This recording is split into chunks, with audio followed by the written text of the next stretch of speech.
गांव के एक छोटे से घर में गोलू नाम का एक लड़का रहता था।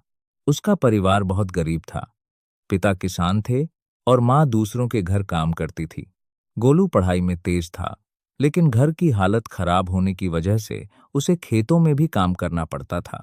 हर सुबह वह सूरज उगने से पहले उठता, पिता के साथ खेत जाता, फिर स्कूल भागकर जाता। लेकिन गोलू के अंदर एक सपना था।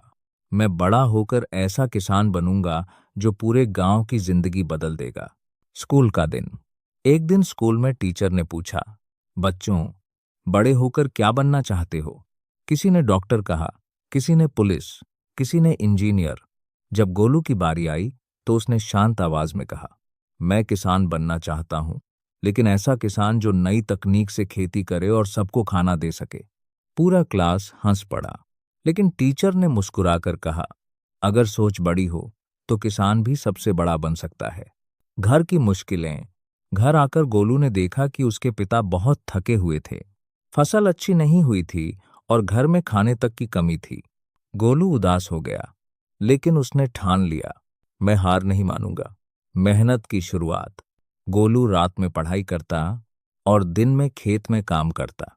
वह किताबों से खेती के नए तरीके सीखता, ड्रिप इरिगेशन, जैविक खेती और मशीनों का इस्तेमाल। गांव के लोग उसे पागल समझते थे, लेकिन वह अपनी मेहनत जारी रखता रहा। बदलाव की शुरुआत। कुछ साल बाद गोलू ने अपने खेत में नए तरीके से खेती शुरू की। पहले जिस खेत में कम फसल होती थी, अब वही खेत हरा भरा हो गया।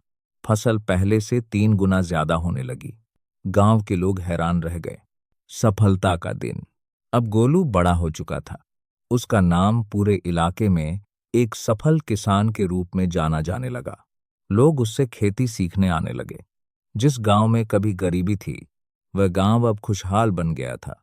अंत। गोलू ने अपने पिता को मुस्कुराते हुए कहा, पापा, अब हमारा गांव भूखा नहीं सोएगा। पिता की आंखों में आंसू थे, लेकिन खुशी के आंसू।